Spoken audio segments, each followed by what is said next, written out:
ẹ̀yin èèyàn wa ní gbogbo bí tẹ́ ti ń wò wá ó ṣẹ̀ṣẹ̀ wá yé mi dáadáa ni pé ọ̀rọ̀ bandit Nàìjíríà kò sí solution fún. Ẹ mọ̀ wò pé kí ló dé tí mo sọ pé kò sí solution so. Bí àwọn Fúlàní dáràn bí wọ́n ṣe ń wọ gbogbo ìlú káàkiri tí wọ́n ń pa àwọn èèyàn kiri, Ọlọ́run gbọ́ kò lè tán bí ó ṣe máa lọ nìyẹn. Now ẹ mọ̀ wonder pé kí ló dé tí mo fi sọ pé kò lè tán. Ẹ̀yin èèyàn súnmọ́ bí ẹ máa bá mi share fídíò ẹ̀yin tẹ́ bá lórí ọ̀fẹ́ tẹ́ come across ètò yìí, ẹ bá mi share pàápàá jùlọ kó kan gbogbo àwọn ọmọ Yorùbá kó kan wọn lára. Reason tó jẹ́ ń wí bẹ́ẹ̀ lélẹ́yìí o. Now mo ṣe ìròyìn kan bí ọjọ́ bíi mélòó kan sẹ́yìn níbi tí a ti rí tí wọ́n ti mú àwọn bandit dáràn tí wọ́n fẹ́ lọ sí Mẹ́kà. Ṣé mọ̀ bẹ́ẹ̀ méjì ni mo ṣe ìròyìn yẹn. Wọ́n mú oríṣi èèyàn méjì ní airport because wọ́n ti declare àwọn èèyàn yẹn tẹ́lẹ̀ pé wanted ni wọ́n, pé àwọn bandit tí wọ́n ń pa àwọn èèyàn nípakúpa ni wọ́n mú méjì. Bẹ́ẹ̀ bá gbàgbé ìyàwó alérò ògbólógbòó bàbá àsàlẹ̀ àwọn bandit. Ẹ rí pé mo ṣe news kan náà ńgbà yẹn wípé ní Saudi Arabia wọ́n mú ìyàwó ẹ̀, wọ́n mú ìyá ẹ̀. Now alérò gangan ó ní ìjọba tó wọ́n bá ṣe meeting báyìí o. Ẹ wá wà wọ́n á mí o. I can never believe this. Ẹ declare èèyàn wípé olórí bandit tó jẹ́ pé ọ̀daràn ńlá ni ẹ̀ ń wá, ẹ̀ ń bá ti rí pé kí wọ́n bá yín mú. Now bandit yẹn la wá rí tó wá rìn freely nsìn.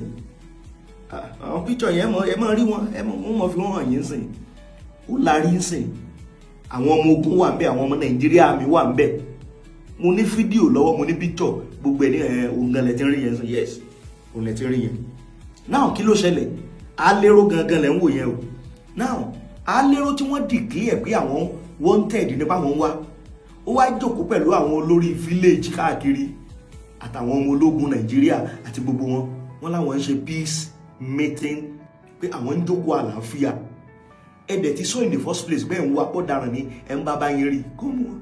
Now ẹ̀ wá mọ́ tó fọ́ ní ibẹ̀ àwọn ilé ń pààyàn ń pa púpọ̀ àwọn kálá gidi ni o. Ìyẹn apá kan mo ṣe ń bọ̀ wá yànnàná tí màá dẹ̀ fi àwọn fídíò kan hàn yìí. Lánàá òde yìí náà mo ṣe fídíò kan wípé àwọn Fúlàní dáràn wọ́n kọlu àwọn ìlú kan ní Benue State. Fídíò evidence tí wọ́n ń bẹ bí. Ṣé rí gbogbo ọmọ Yorùbá mú mọ́mọ́ mú fọ́nrán yìí wá nítorí ti yín ni o. Ọmọ Yorùbá gbọ́dọ̀ dìde gírí ká ṣetán. Torí with what I'm saying now, there will be no any solution lórí ọ̀rọ̀ pé àwọn Fúlàní dáràn ń pa àwọn èèyàn lórí ilẹ̀ wa. Even pẹ̀lú tá à ń rí ó fi hàn pé ìjọba gan ò ṣetán, wọn rí tí wọ́n rò. Now ìbéèrè kan tó ń wá sí mi lọ́kàn ni pé ṣé Fúlàní lágbára ju ìjọba Nàìjíríà lọ ni àbí wọ́n kàn mọ́mọ́ bóyá àbí báwọn kan tiẹ̀ lájẹ́ fẹ́ sọ. I don't understand. Now ẹ wá wo àwọn fọ́nrán ayé àwọn Fúlàní ò lè dá o. Mi ò ń ṣe pé ọ̀rọ̀ wọn ti gba ìpè. Wọ́n dẹ̀ kọlu abúlé, wọ́n kọlu àwọn ìlú yẹn, wọ́n dẹ̀ yálé wọn lẹ́yọ kọ̀ọ̀kan lóru ni o. Ní nǹkan bí 10:45 lálẹ́ ni wọ́n dé. Wọ́n dẹ̀ ń wọnú ilé kọ̀ọ̀kan. Wọ́n dẹ̀ ń wẹ̀ tí àwọn èèyàn live. Wọ́n dẹ̀ ń sọná sí wọn lára. Ilé mi wọ́n jó èèyàn 10. Ilé mi wọ́n jó 12. Ilé mi wọ́n jó 20. Tí wọ́n fi ní àwọn record more than 100 people tí wọ́n pa. Wọ́n sá àwọn kan ní sàkúsà. Wọ́n béèrè pé ṣé ìjọba ṣì wà Nàìjíríà? Ariwo táwa ń pa látijọ́ tó ti pẹ́ nìyẹn wípé ìjọba gan ò rí tẹ́nibọ́dì o. Àwọn ọmọ Yorùbá ni wọ́n gbọ́dọ̀ dìde. Ṣé rí tí wọ́n ń ṣe ní Benue yìí? In tí wọ́n ń gbìyànjú tí wọ́n fẹ́ ṣe káàkiri nìyẹn o. Tẹ́ bá ní ká wo ohun tí wọ́n ṣe ní Benue yìí, mo gbóṣùbà káre fún Very Dark Man. Very Dark Man ló bá confirm news yẹn. Very Dark Man ń lọ sí ìlú tí kìíní ti ṣẹlẹ̀ gangan. Òun ló ṣe fídíò yẹn lẹ̀ ọ̀rá ń wò yẹn. Èyí ni Very Dark Man ló post fídíò yẹn. Omi bọ́ lójú mi because tán bá sọ wípé ó lé ìbò kan tí wọ́n máa ń lò. ìgbésẹ̀ tẹ́mi rí táwọn ní pé wọ́n mọ̀mọ́ fẹ́ wáìpù àwọn èèyàn yẹn kúrò níbẹ̀ yẹn, wọ́n fẹ́ kí wọ́n exist mọ́ kí wọ́n bá lè ráyè gbalẹ̀, wọ́n fẹ́ jogún lẹ̀ wọn. Even history ti jẹ́ ká mọ̀ wípé kò sí gbogbo ìlú tẹ́ bá ti rí àwọn Fúlàní ní tí wọ́n máa ń ṣe ń bẹ̀ ni wípé wọ́n máa ń pa àwọn ọmọ onílùú tó wà ń bẹ̀ láti lè gbalẹ̀ wọn. Nǹkan tó ń ṣẹlẹ̀ nìyẹn. Now kí wá lélẹ́yìí ń sọ fáwọn ọmọ Yorùbá, ẹ gbọ́ nǹkan táwọn bàbá wa sọ ni, wọ́n ní ikú tó ń pa ojúgbà ẹni òwe ńlá ló ń pa fún ni. Torí ẹ̀ ló fi wá yà mí lẹ́nu tẹ́ ẹ bá rí alérò náà bó ṣe tó ń lérí kọ́kọ́ furu kọ́kọ́ ní mítì tí wọ́n ní wọ́n ṣe yìí, níbi tó ti ń sọ̀rọ̀ wípé wọ́n ní wọ́n ń pe àwọn ní terrorist, pé tí wọ́n bá ti stop láti máa pe àwọn ní terrorist, àwọn ọmọ hùwà terrorist náà lọ ni, pé ṣe bí terrorist náà ń pa wọn, pé káwọn hùwà terrorist lọ, ẹ̀dẹ̀lẹ̀ declare wanted. Bọ̀ ẹ̀ tí ì rí nǹkan kan o, ẹ jẹ́ kí wọ́n máa fi àwọn fọ́nrán yẹn kí máa fi wọ́n hàn ní lẹ́sẹẹsẹ, kẹ́yìn náà wo nǹkan tó ń ṣẹlẹ̀. Eléyìí àrùn ojú ni, kì í ṣàrùn kìíní, kí everybody tètè wò ká tètè múra. Àwọn tí ẹ̀jẹ̀ ń sàn lọ́wọ́ wọn bàlà, tí wọ́n pààyàn tẹ̀ tó wá ń jókòó mítí àlàáfíà pẹ̀lú wọn, eré kí lajá ń bẹ́kùn ṣe. Ṣé bí Ọlọ́run tó ti tì wọ́n wá tí wọ́n ti láwọn jáde wá àwọn fẹ́ ṣe meeting, kí lẹ lérò pé ó yẹ kí ìjọba ó ṣe fún wọn? Let's just be sincere with ourselves. Ṣé kìí ṣe opportunity nìyẹn kí wọ́n mú gbogbo wọn kí wọ́n rán wọn lọ sọ́run? Ẹ wo iye àwọn èèyàn táwọn people ti rán lọ sọ́run, ẹ wo iye ẹbí tí wọ́n ti parun, ẹ wo iye àwọn èèyàn tí wọ́n ti sọdá láàbò ara, ẹ wo iye àwọn èèyàn tí wọ́n ti sọdá kúrẹ́tẹ̀, wọ́n ti sọ ẹlòmíì ní tálíkà, ẹlòmíì wọ́n gba 100 million lọ́wọ́ ẹ̀, ẹlòmíì wọ́n á ní 50 million àwọn máa gbà, ẹlòmíì gan wọ́n á gbà tán, wọ́n á tún pa ẹni yẹn. Ìjọba wa ló ń jókòó àlàáfíà. Mo ráwọn Nàìjíríà mi ń bẹ̀, ó ní àwọn ṣe bí ọ̀lẹ́ ń wò yìí, ẹ wá lẹ́yìn jókòó àlàáfíà pẹ̀lú ọ̀tá. Tabadẹ̀ ní ká kà ní méjì mẹ́ta, ìjókòó àlàáfíà tí wọ́n ti jókòó pẹ̀lú alérò èkó níye, ó lè dọ̀là ń sè kó tún bẹ̀rẹ̀ sí ní máa pa àwọn aláìṣẹ̀, kó tún bẹ̀rẹ̀ sí ní máa jí àwọn èèyàn gbé, kó tún máa gba ransom lọ́wọ́ wọn. Èmi rò pé opportunity ló jẹ́. Kí wá lélẹ́yìn túmọ̀ sí? Ó túmọ̀ sí wípé Fúlàní ṣé ká ní wọ́n lágbára jù ìjọba lọ ni, àbí kí ni ká pélé? Ẹ wo ti Benue náà, ẹ̀rí ti Benue ó lẹ̀ ń wò yẹn o. Àwọn èèyàn ni wọ́n ti jó tán ti sọ dérú yẹn o. Àwọn ọmọ kéékèèké tí wọ́n ṣẹ̀ tí wọ́n lẹ́sẹ̀ lọ́rùn, èyí dẹ̀ lẹ́ kálá, ìjọba ò dẹ̀ rí nǹkan kan ṣe. Ṣé bọ́n ní gọ́fúnà náà ń bẹ nípínlẹ̀ Benue yẹn, gọ́fúnà ò rí nǹkan kan ṣe sí, wọ́n dẹ̀ ń pa kí wọ́n ẹ mọ̀ bí ìgbà tí wọ́n mọ̀ fẹ́ clear, wọ́n mọ̀ fẹ́ pa wọ́n run lórí ilẹ̀ pé àwọn ò fẹ́ kí wọ́n exist mọ́. But it's unfortunate. Èmi rò pé primary assignment ìjọba ó ní to protect lives and properties. Ẹ wo gbà tí Benue ti ń ṣẹlẹ̀, àti federal government yìí o, àti state government wọ́n dẹ̀ rí nǹkan kan ṣe sí. Àwọn Fúlàní yìí dẹ̀ ń lọ bẹ̀, wọ́n dẹ̀ ń pa àwọn èèyàn sáà. Ṣé rí yìí tó wá ṣe níjẹta yìí? Eléyìí burú jáì, mi ì tí ì rírú ẹ̀ rí. Àwọn fídíò ẹ̀ lẹ́ ń wò tí very dark man tó fi hàn wáyé, wọ́n dẹ̀ da petrol sáwọn èèyàn, àwọn èèyàn dẹ̀ jóná, èèyàn ò dẹ̀ dáyàn mọ́, wọ́n dẹ̀ jóná, wọ́n dẹ̀ ti ń dèrú. Ọkùnrin kan wá ń bẹ nílùú yẹn táànú ẹ̀ ṣe mí, ẹni tó ti fi gbogbo ọdún ayé ẹ̀ ṣiṣẹ́, bóyá lóun ló lọ gbà ní tó fi ráwọn oko yẹn dá, gbogbo store oúnjẹ, àwọn rice tó kó gbogbo ẹ̀ sí gbogbo àwọn eré oko ẹ̀, bí store bí ọ̀nà 4-5 nínú ìlú yẹn, wọ́n dẹ̀ lọ bẹ̀, wọ́n dẹ̀ da petrol sí gbogbo kíní yẹn, wọ́n dẹ̀ sùn náà. Ìgbésẹ̀ wa ni wọ́n gbé yẹn, wọ́n fẹ́ lé wọn kúrò lórí ayé, wọ́n fẹ́ pa gbogbo wọn kí wọ́n lè jogún ilẹ̀ wọn.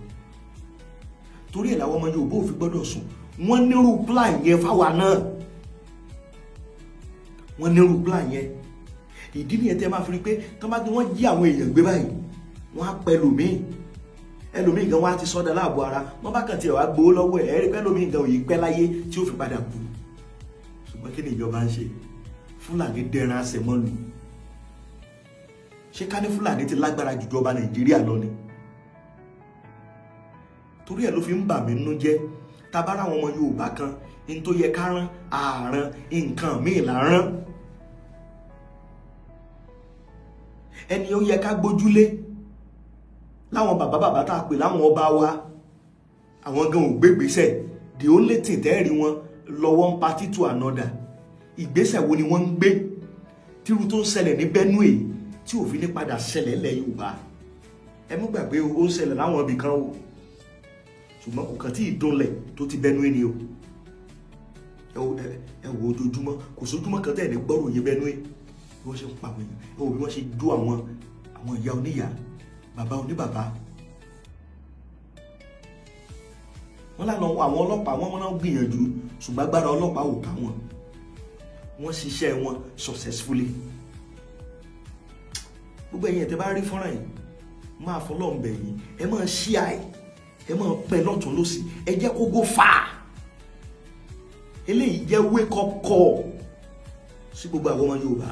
Let me tell you something ṣé ní gbogbo agenda àwọn Fúlàní wọ́n ti ní agenda yìí látàyè Usman Dan Fodio wọn bàbá wọn kò ní wọ́n ti lágenda yìí àwọn ọmọ wọn dẹ̀ ń carry out agenda yẹn lọ day and night. Mò ń gbọ́rọ̀ látẹnu àwọn èèyàn wa tí wọ́n ń bẹ lábúlé ẹ lọ wòye tí wọ́n ń ta kòkó ń sìn ẹ ń bá ní 100 kilo of kòkó ń sìn kó mọ̀ retí bí 1 million ní o níbi tí kòkó wọn dé ẹ wàá mọ̀ bí wípé kí ló jẹ́ kí kòkó wọn ọ̀pọ̀lọpọ̀ ò dáko mọ́ ọ̀pọ̀lọpọ̀ ò lè lóko mọ́ Fúlàní ti lé àwọn èèyàn tán kúrò nú oko. ṣé bí ó ṣe máa lọ náà rí tí ò ní sí solution lórí ẹ̀ títí láì ṣé bí ó ṣe máa lọ rí ẹ̀yin èèyàn máa kọ́mẹ̀ntì o ìròyìn tí ò dùn mọ́ nínú tó bà nínú jẹ́ ni kọ́lọ́hún mọ̀ jẹ́ àṣírí ká mọ̀ ṣàgbákò ẹ wo ẹ̀yin èèyàn èmi kàn ní kí n mú ẹ̀yin eléyìí wá sí ojú rẹ̀ ẹ̀yin èèyàn wa ni o. ó ní ìgbésẹ̀ táwọn Fúlàní ń gbé ṣáwa náà ò ní padà dé level tí Benue dé báyìí ojoojúmọ́ ni wọ́n ń pa wọ́n Benue o kò sì sí nǹkan kan wọ́n á wá sí operation wọn successfully wọ́n á dẹ̀ tún lọ tó bá tún wò pé ẹ̀tún já tún lọ pa àwọn èèyàn díẹ̀ they will just come wọ́n á pa wọ́n tán wọ́n á tún lọ and government is doing nothing láti mú gbogbo àwọn Fúlàní ọ̀daràn wọ̀nyí láti rán wọn lọ sọ́run. Ìjọba mi ò rí nǹkan kan tí ìjọba ṣe because wọ́n operate freely ni ìdí nìyẹn tẹ́ tó fi ráwọn aráàlú tẹ́ ráwọn ọmọ ológun tí wọ́n fi ń ṣe meeting pẹ̀lú wọn kẹ́lẹ̀ mọ́bí tí ìlú wa ti rust ìdédó tó ti torí ẹ̀ tíyàn bá ráwọn olùjá olóṣèlú kan tó ń sọ̀rọ̀ on a good day irú alérò tẹ́ mú kì í wá ṣò nìkan wọ́n pọ̀ gbogbo àwọn group ẹ̀ àtàwọn group bandit ní gbogbo ni wọ́n jáde síta ṣùgbọ́n opportunity ní kẹ́ dáná lé wọn lórí látòkè ṣe bá ní Nàìjíríà ní tùkà ló jẹ ti ẹ bí wọ́n ṣe pé méjì tí wọ́n ti jáde wọ́n á ti contact àwọn Air Force wípé méjì ti fẹ́ bẹ̀rẹ̀ o ibi ní ẹ̀rọ ju bọ́ọ̀mù sí gbogbo wọn kẹ́ ọ̀dẹ̀ ọ̀rọ̀ pa wọ́n ṣùgbọ́n wọn àgbégbèsè yẹn wọ́n bá wọn jókòó àlàáfíà ní lálérò tó ń lérí fatafata. Kí ni lájàrí ètò yìí tí mo wá ṣe mo ní wípé wake up call fún gbogbo ọmọ Yorùbá kílẹ̀ tiwa náà kó mọ̀ bá di Benue ẹ má gbàgbé pé tí wọ́n fi wojúmọ́ Benue ilẹ̀ Benue jẹ́lé ọlọ́ràá ní tí wọ́n fi wojúmọ́ wọn nìyẹn ẹ má dẹ̀ gbàgbé pé ilẹ̀ Yorùbá náà ilẹ̀ ọlọ́ràá ni bí ìbá sọ pé lọ́kẹ́ olóyè Ìgbòho tó dìde ń jọ́sí lókè Ògùn bóyá òkè Ògùn náà ò bá ti di Benue ṣáàmù ṣùgbọ́n gbèsè tó lóyè Ìgbòho gbé ń jọ yẹn ó mọ̀ ṣiṣẹ́ tó lágbára o bí kì í bá ṣerú ìgbésẹ̀ yẹn ni kí lẹ rò pé yóò máa ṣẹlẹ̀ lókè Ògùn lẹ́ni ṣùgbọ́n lẹ́yìn ọ̀rẹ́ yìí nǹkan wọ́n lé ọmọ Adéyẹmọ wọ́n lé kú o wọ́n ló ń dí àwọn lọ́wọ́ gbogbo àwọn tí wọ́n mú ń gbà yẹn gbogbo àwọn ọ̀daràn tí wọ́n mú ń gbà yẹn tí wọ́n ní wọ́n tì wọ́n mọ́lé ṣé ẹ gbọ́ nǹkan kan mọ́ lórí wọn lẹ́ni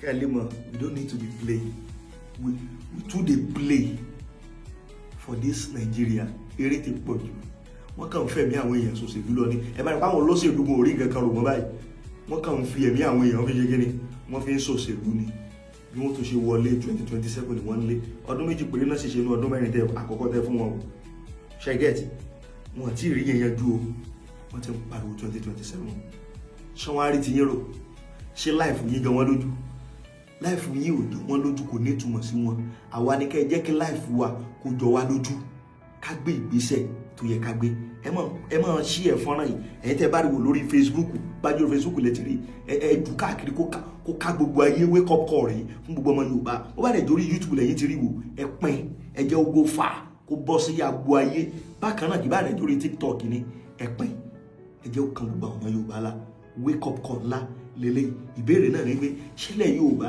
ṣé kò ní di Benue táwa náà ò bá tètè dìde ká fọwọ́sowọ́pọ̀ ẹ wo ọ̀rọ̀ tèmi nìyẹn because mi gbọ́dọ̀ máa fi irú fọ́nrán yìí hàn wá kẹ́ ẹ lè mọ̀ wípé there will be no any solution sọ̀rọ̀ bandit and there will be no any solution sọ̀rọ̀ àwọn Fúlàní because mo rántí ìgbà yìí ìjọba Jonathan gbà yẹn Jonathan sọ categorically ó láwọn bandit àwọn ọ̀daràn wọ́n ṣe gẹ́ni wọ́n ń bẹ nínú ìjọba wọn ṣé wọ́n sínú ìjọba ilé náà lé ní ẹ má gbàgbé pé alérò tá à ń sọ yìí ní Zamfara nígbà ayé former governor Zamfara Matawale wọ́n fún alérò yìí wọ́n fún lóyè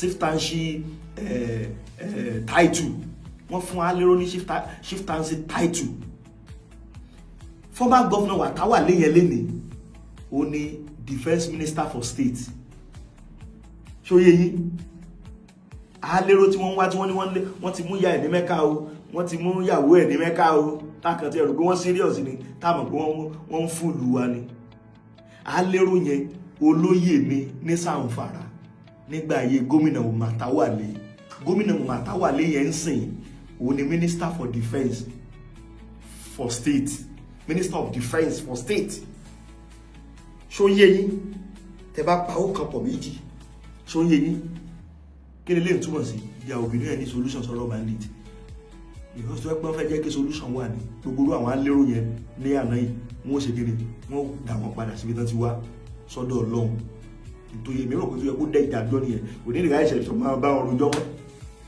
ṣùgbọ́n wọ́n á ṣe mẹ́tẹ̀lẹ̀ wọ́n ti padà sínú igbó wọn mọ̀ pé very soon ẹ̀ tún rí oríṣiríṣi ìgbésẹ̀ tí wọ́n tún máa gbé ti Benue náà nǹkan kò sí nǹkan kan náà bẹ́ẹ̀ àwọn Fúlàní bẹ́ẹ̀ bá ṣe wọn ọkùnrin tètè ọjọ́ òun lẹ́gbọ́ tí wọ́n ní wọ́n ti Fúlàní kan mọ́lé o about sentence Fúlàní kan ò pé kí wọ́n lọ pa ṣe é gbọ́ rí wake up call àwọn bàbá sọ nǹkan kan wọ́n ní ọ̀pọ̀rọ̀ òkun apẹ̀rẹ̀ òkun àgbọ̀n afẹ́fẹ́ ni máa ṣe kíni ni máa gbé lọ ẹja dàgbọ́n bí àwọ̀ àyè Àràbà tẹlifíṣàn náà ni ẹ mọ̀ kọ́rọ̀ Yorùbá jẹ wá lógún lórí ìkànnì yìí òun ló jẹ́ kí n mélé wá fún ẹ̀yẹ ìyẹn wa pé eléyìí